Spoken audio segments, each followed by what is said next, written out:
नमस्कार, मैं नितिन कुमार और आप देख रहे हैं अटल टीवी। हर बार की तरह इस बार भी एक नए मुद्दे के साथ आपके साथ हूं, लेकिन इस वक्त मुद्दा कोई भी हो, घूम फिर कर बात चुनाव पर ही आ जाती है। क्योंकि लोकसभा चुनाव सर पे हैं, तारीखों का ऐलान हो चुका है और राजनीतिक दलों की तरफ से हर बार की तरह इस बार भी प्रयास यही है कि वो बताएं कि उन्होंने जनता के लिए अभी क्या किया या फिर जब वो सत्ता में थे तब उन्होंने क्या किया था। ये प्रयास दोनों तरफ से है, चाहे बात सत्ता दल की जाए या फिर विपक्षियों की।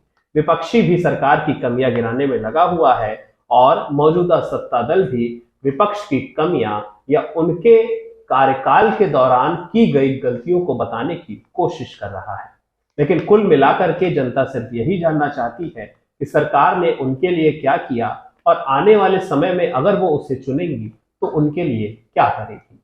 क्या करने से बात आ जाती है कुछ एक ऐसे विषय पर जिसमें कुछ वर्गों के लिए बहुत कुछ सरकार की तरफ से किए जाने की बात कही गई है। वो वर्ग है अल्पसंख्यक वर्ग। देश का अल्पसंख्यक वर्ग भारतीय जनता पार्टी के साथ लोकसभा चुनाव 24 में साथ आएगा या नहीं आएगा, ये नतीजे आने के बाद ही पता चलेगा। लेकिन पिछले लोकसभा चुनाव में उत्तर प्रदेश में अल्पसंख्यकों का कितना बड़ा हिस्सा भारतीय जनता पार्टी के साथ गया था और उनको उससे कितना लाभ मिला, ये जानने और परखने का एक अहम विषय है।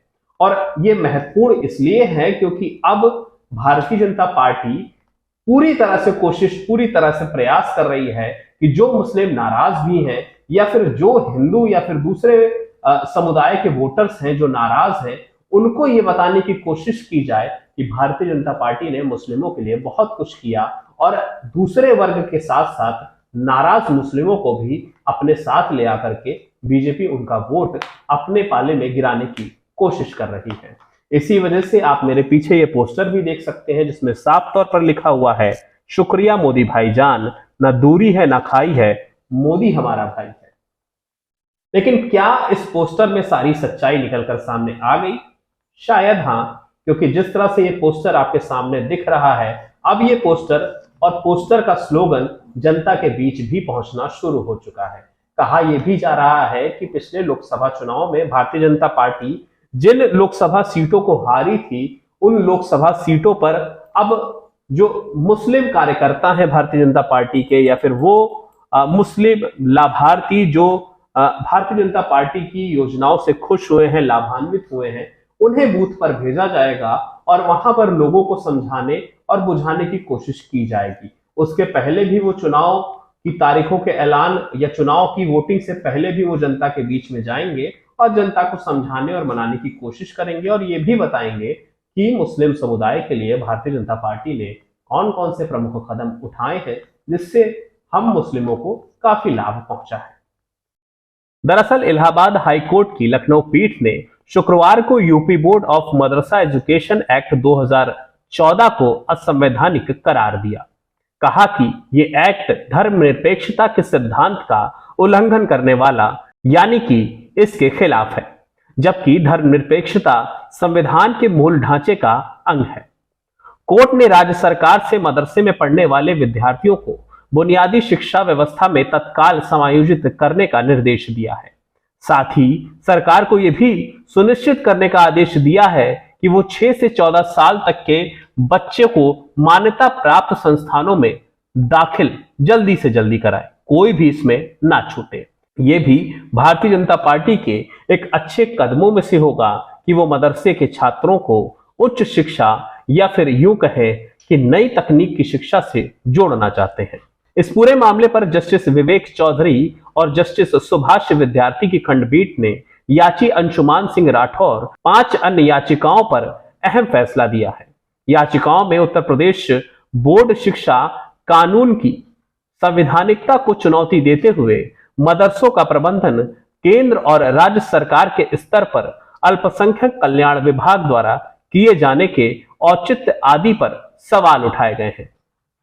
प्रदेश में मदरसों की जांच के लिए सरकार ने अक्टूबर 2003 में एसआईटी का गठन किया था। जांच में अवैध तरीके से संचालित होते पाए गए मदरसों को बंद करने की तैयारी भी चल रही थी। शुक्रवार को कोर्ट ने मदरसा छात्रों के भविष्य को ध्यान में रखते हुए यूपी सरकार से उन्हें सरकारी स्कूलों में समायोजित कर शिक्षा की मुख्य धारा से जोड़ने का निर्देश दिया। उत्तर प्रदेश मदरसा बोर्ड कानून 2004 के अंतर्गत प्रदेश में अभी तक मदरसों का संचालन किया जा रहा है। कानून के असंवैधानिक घोषित होने के बाद मदरसों में पढ़ने वाले छात्रों को दूसरे विषय की शिक्षा देना उनका भविष्य खराब ना हो, इसके लिए कोर्ट ने सरकार से कहा कि उन्हें बुनियादी शिक्षा व्यवस्था से जोड़ा जाए। असंवैधानिक हो गया, कॉन्स्टिट्यूशनल अनकॉन्स्टिट्यूशनल डिक्लेयर करने का मतलब हो गया असंवैधानिक कह दिया। यानी कि वो अनुच्छेद 14 जो समानता का अधिकार देता है, अनुच्छेद 21 जो राइट टू लाइफ देता है, और जो अनुच्छेद 21A है शिक्षा का अधिकार है, उसका विरोधाभासी है।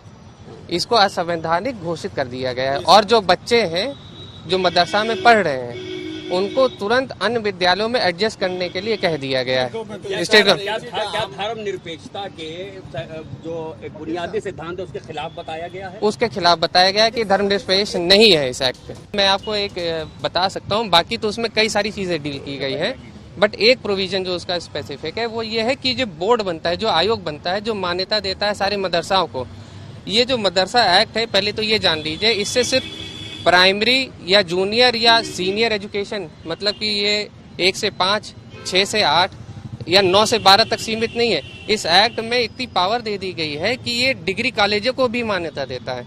और इस मान्यता को, इन विद्यालयों के सुचारू संचालन को देखने के लिए एक बोर्ड बनाया गया और उसमें धार्मिक विशेष व्यक्तियों को रखा गया। इसको ओपन नहीं रखा गया कि इसमें हर कोई व्यक्ति आ सकता है। इसमें यह कहा गया है कि जो मुस्लिम होंगे वही सदस्य होंगे, और उसमें एक चीज ये जोड़ दी गई कि शिया और सुन्नी के लिए कितनी सीट होगी वो रिजर्व कर दिया गया। ये कहीं नहीं कहा गया कि इसमें अन्य धर्म के लोगों के लिए ओपन रखा जा रहा है। तो एक ये उदाहरण हो गया कि ये अगेंस्ट सेकुलरिज्म है या अगेंस्ट आर्टिकल 14 जो राइट टू इक्वालिटी है उसके अगेंस्ट क्यों हो गया। और आर्टिकल 21A का वायलेशन इसलिए हो गया, जो हमारी बहस का था, कि इसमें फीस लेने के लिए छूट दे रखी गई है। जब आपको सरकारी मद से सहायता दी जा रही है तो फीस लेने का अधिकार आपको नहीं रहता है। तो जो right to free and compulsory education के लिए कहा गया है कि 6 से 14 साल के बच्चों के लिए free and compulsory education ensure किया जाएगा, एक तरीके से उसका भी वायलेशन हो रहा है। मतलब साफ है कि जिस बात का डर था वही है। जिस तरह से पहले भी ये कहा गया कि मदरसों में सिर्फ दीनी तालीम दी जाती है, उस बात पर कहीं ना कहीं याचिकाकर्ताओं की ये याचिकाएं भी स्टैंप लगाती हुई नजर आई हैं। फिलहाल अब इस कानून को ही रद्द कर दिया गया, लेकिन इस कानून के रद्द होने से कितना नुकसान और कितना फायदा मुस्लिम वर्ग को पहुंचेगा, इस पर भी एक नजर डालना बहुत जरूरी है। याची की ओर से कहा गया कि इस कानून को बेहद गलत तरीके से बनाया गया है। इसमें धर्मनिरपेक्षता और शिक्षा के अधिकार का उल्लंघन किया गया है। कहा गया है कि इस देश में सभी बच्चों को बुनियादी शिक्षा देने का कानून है, जबकि मदरसों में इन्हें दीनी तालीम तक सीमित कर दिया गया है। याचिका में कहा गया है कि सरकार अगर किसी शैक्षिक संस्थान को अनुदान दे रही है, उसे बच्चों से फीस नहीं लेनी चाहिए, लेकिन मदरसों ने इसका भी उल्लंघन किया। कहा कि इस कानून को इतना ताकतवर बनाया गया कि केवल स्कूली शिक्षा ही नहीं बल्कि कॉलेज तक को नियंत्रित करने की शक्तियां इसमें निहित की गई हैं। मदरसा बोर्ड की ओर से याचिका का विरोध किया गया। राज्य सरकार की ओर से मुख्य स्थायी अधिवक्ता शैलेंद्र कुमार सिंह ने अपने पक्ष पेश किए। मामले में नियुक्त न्याय मित्र अधिवक्ता ने भी दलीलें दी। कोर्ट ने फैसले के साथ अंशुमान सिंह राठौर की याचिका मंजूर कर ली। बाकी 5 अन्य सवाल उठाने वाली संदर्भित याचिकाओं को संबंधित कोर्ट से वापस भेजने के आदेश दिए। उत्तर प्रदेश में 16,512 मान्यता प्राप्त मदरसे हैं। इनमें से 560 सरकार से अनुदानित हैं, जबकि 8500 के करीब गैर मान्यता प्राप्त हैं। हाईकोर्ट के फैसले पर भाजपा अल्पसंख्यक मोर्चा के अध्यक्ष बासित अली ने स्वागत करते हुए कहा कि कोर्ट के फैसले से बच्चों को आगे बढ़ने में मदद मिलेगी। उन्होंने कहा कि मदरसों के हालात में बदलाव होने चाहिए। मदरसों में आज भी बच्चे जमीन पर बैठकर पढ़ते हैं। बासित अली ने एक वीडियो जारी करते हुए यह भी बताया कि आने वाले लोकसभा चुनाव में हम मुस्लिम समाज के लोगों को बूथ पर और जनता के बीच भेजने वाले हैं और ये बताने वाले हैं कि मौजूदा सरकार ने मुस्लिम समाज के लिए बहुत अहम कदम उठाए हैं। मौजूदा सरकार ने मुस्लिमों के लिए वो किया है जो सपना उन्होंने कभी देखा था, चाहे वो बात शिक्षा की हो या फिर उनके हक की। बासित अली का ये बयान सुनिए।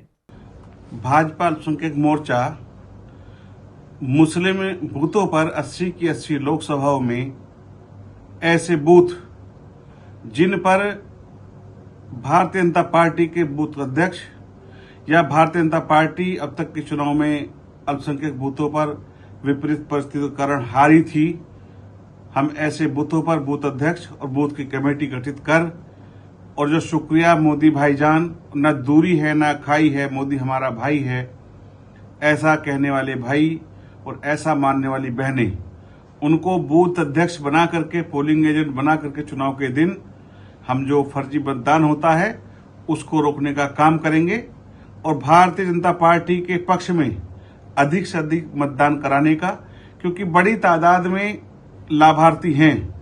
लगभग हर बूथ पर 100 के आसपास लाभार्थी माननीय मोदी जी और योगी जी की सरकार ने दिए हैं।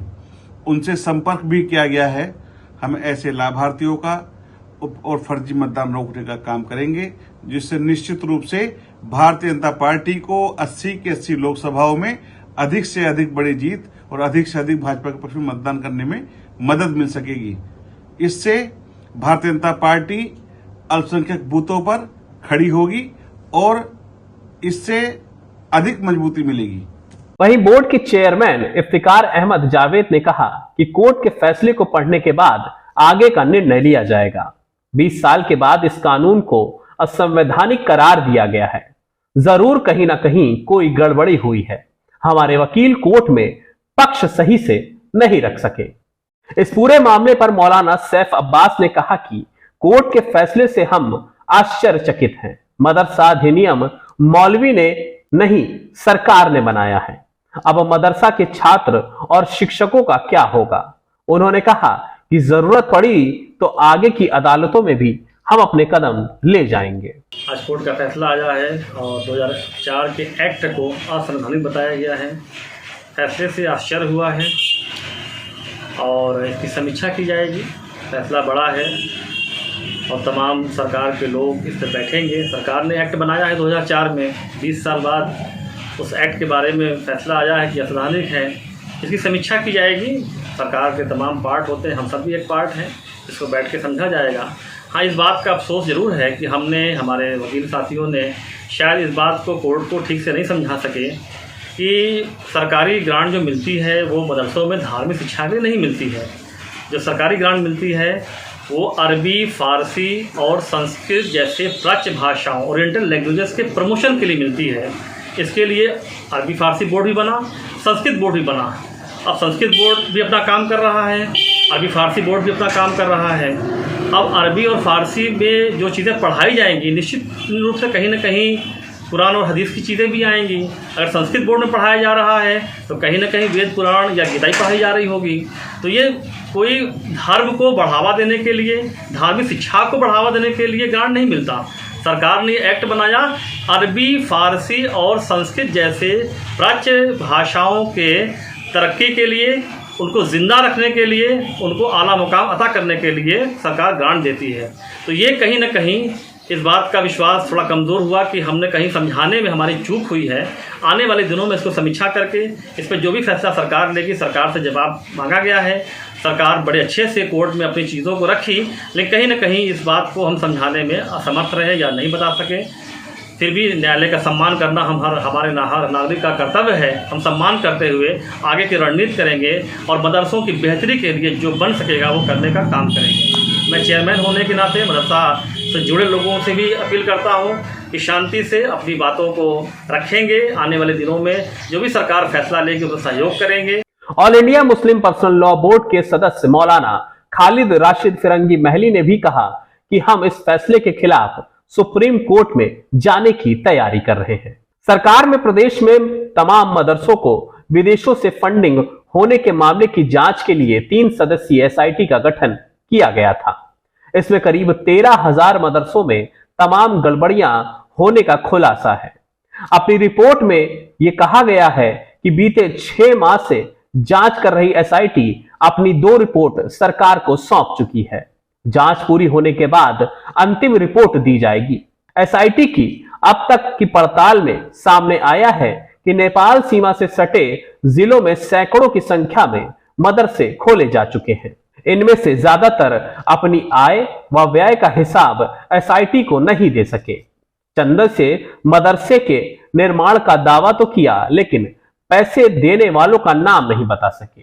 बिल्कुल उसी तरीके से जैसे इलेक्टोरल बॉन्ड में आए हुए फंड देने वालों का नाम भारतीय जनता पार्टी या दूसरे राजनीतिक दल नहीं बता पा रहे हैं। मदारिस अरबिया का मुल्क की आजादी में अहम किरदार रहा है और बड़े अफसोस की बात है आज जब ये सुनने को मिला कि माननीय उच्च न्यायालय के जरिए से मदरसा बोर्ड को खत्म कर दिया गया है। मैं उत्तर प्रदेश सरकार से गुजारिश करता हूं कि ऐसा कानून बनाए जिससे मदरसा बोर्ड को पुनः फिर से जिंदा किया जा सके। इसलिए इससे बहुत लोगों की, हजारों लोगों की रोटी रोजी वाबस्ता है। लिहाजा वो घर जो मदरसा बोर्ड की वजह से चल रहे हैं, उन घर की रोटी रोजी बिल्कुल बंद हो गई है।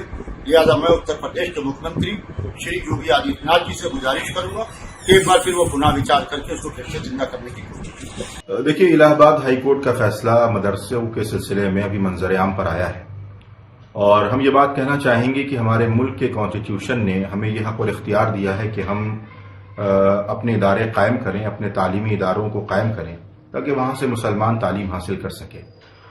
जाहिर सी बात है कि मदरसा बोर्ड भी हमारी सरकार का एक अंग है और उत्तर प्रदेश मदरसा बोर्ड को सरकार गवर्न करती है और ये कहना भी बिल्कुल गलत है कि वहां पर सिर्फ मजहबी तालीम दी जाती है। वहां पर कुरान और हदीस की तालीम के साथ साथ कंप्यूटर की तालीम होती है, साइंस की तालीम होती है, हिंदी और अंग्रेजी पढ़ाई जाती है और अब तो मदरसा मॉडर्नाइजेशन स्कीम के तहत बहुत से मदारिस ऐसे हैं कि जिनमें बाकायदा स्मार्ट क्लास का भी निफाज किया गया है। तो मुझे लगता है कि इस फैसले को जो इलाहाबाद हाई कोर्ट ने दिया है, इस पर नजरसानी करने की जरूरत है और इस फैसले को यकीनी तौर पर सुप्रीम कोर्ट में चैलेंज करने की भी जरूरत है ताकि मदरसों के सिलसिले में जो शक और शुबात हैं उनको दूर किया जा सके। 2004 में बनाए गए इस कानून को अचानक से रद्द किए जाने के बाद बहुत से लोगों का भविष्य अधर में लटक गया है, चाहे वो मदरसे के छात्र हो या फिर मदरसे के शिक्षक। मदरसों के शिक्षकों की अगर बात करी जाए तो उनकी तादाद भी बड़ी है और बीते दिनों हमारी टीम ने लगातार मदरसा शिक्षकों की आवाज उठाने की भी कोशिश की थी, क्योंकि ये मदरसा के शिक्षक वो शिक्षक हैं जिन्हें लंबे समय से उनका मानदेय नहीं मिल रहा था। मानदेय को लेकर के उन्होंने सरकार से जब आवाज उठाने की या कहने की कोशिश की तो कोई सुनने वाला सामने नहीं आया। थक हार करके इन्होंने इको गार्डन में अपना अड्डा जमा लिया और सरकार के खिलाफ प्रदर्शन करने लगे। ये कहने लगे कि हमें हमारा मानदेय दिया जाए। हमारी टीम ने भी लगातार इन शिक्षकों से बात की, उनकी समस्याओं को सुना, लेकिन आचार संहिता आने से कुछ दिन पहले ही इन मदरसों के लिए प्रदेश सरकार के मंत्री उन्होंने इन मदरसा शिक्षकों को भरोसा देते हुए ये कहा कि हम आपकी बात सरकार तक पहुंचाएंगे और जल्द ही आपको आपका हक मिलेगा।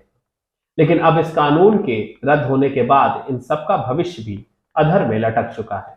तो क्या ये समझा जाए कि लोकसभा चुनाव आते आते मदरसा के इन शिक्षकों और छात्रों को एक बड़ा तोहफा सरकार की तरफ से दिया गया है?